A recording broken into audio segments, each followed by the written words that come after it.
At Beck's Hybrids, we know that farming is important work, but can be dangerous. That's why in Season 2 of Beck's Day Ever, we're exploring stories of rural rescuers who protect farmers and their communities. I'm Nate Firle, Regional Business Manager for Beck's Hybrids and a volunteer firefighter and first responder in my hometown of Gibbon, Minnesota.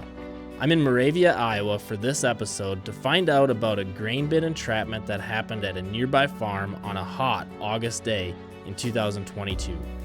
When the call came in, the fire department's volunteers responded immediately. We loaded up the tubes and whatever equipment we needed, and then we got in the trucks and went to the scene. We pull up, grain bin doors open. I look in there, I see the person's buried up to about shoulder, almost above the shoulders or so, and two people in there to help him. It's pretty rare for me to get in a bin with that amount of grain. I had to do what I did to get the bin as my job. I ran out of grain back tube, and I went to turn around to get some more beans away from the door, and that's when things went bad. I lost control of the grain back, and it was straight down below me, and then the beans just started like caving in. Didn't recognize who it was in the grain or anything, and we start working and he talks, and I'm like, I know this guy. When I first got stuck, I took like a deep breath, and I could just feel that pressure on my chest, and I'm like, oh, this is not good. I was maybe there like 10 or 15 minutes, and finally I'm like, well, who is it? And they're like, it's Mark, and I'm like, oh no, not Mark. And knowing him personally, that was kind of made it a little more stressful. Soon, fire departments from nearby Centerville and Albia showed up. Once everybody started converging on the scene, I'm hollering for grain bin tube. We take one section at a time, start working it around Mark. That relieves the pressure on his airway. I knew he was breathing because he was talking to me. He just kept asking if I was doing okay, if I could feel my legs, and I pretty much could feel my legs, but I kept trying to move them some just to keep the circulation and stuff. Looking back, it's kind of scary when you just think, oh, if I just get an avalanche, we're in trouble, and then I'm covered in grain. I'm just glad that I had my arms out. I think if they would have been down, I would have been a little more panicky. The best case scenario for a positive rescue is you're remaining calm, because claustrophobia would have really changed it. You've got a guy buried in grain, now you've stuck him in a tube. We made actual face-to-face contact with him, started an IV on him, started some fluids, trying to keep as good of circulation as we could anyway. The main thing right off the bat was to keep him from getting his head covered up. So we got that taken care of.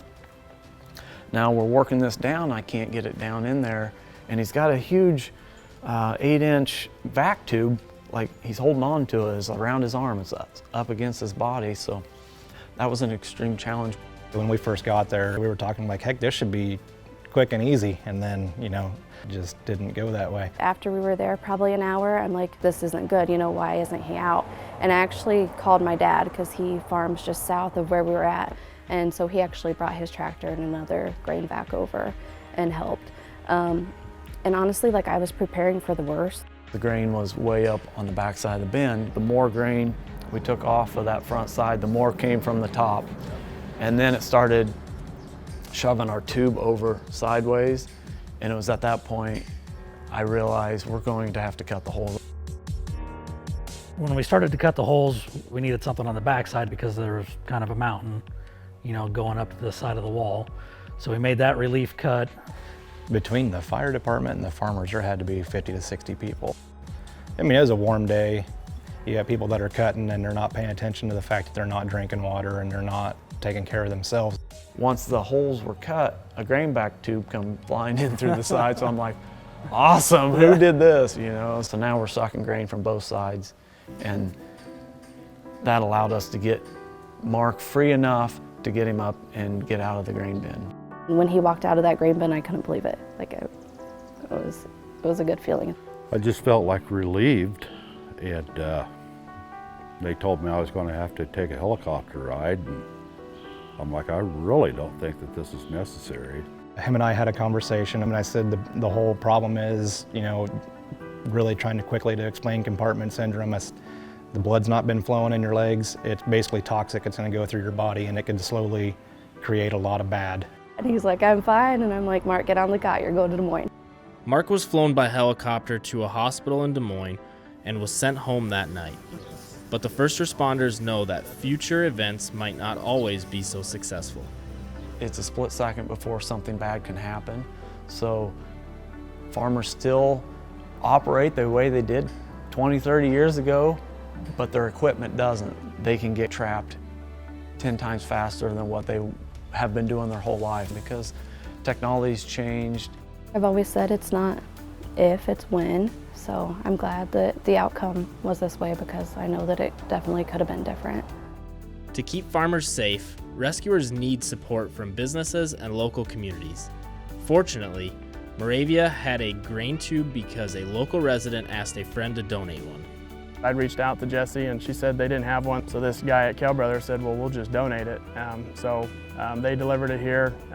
Never thought it'd save somebody's life. How'd you feel when you heard about the incident? Well, I took a picture of the ad that was in the Moravia Union and I sent it to that Jason. I said, your tube saved a life. When I say that, it gives me goosebumps, and I know that had to give him goosebumps, and at least getting a tube, I think, was the start of having the stuff to rescue, somebody out of a grain bin. The town itself has always come together and really tried to help us out with all of our fundraisers, whether it's a meal or like fireworks. What can you say to the importance of a fire department, even in a community this size? If it wasn't for them, I probably wouldn't be here. From Beck's and all of us at the Beck's Day Ever campaign, we just want to thank you for sharing this story.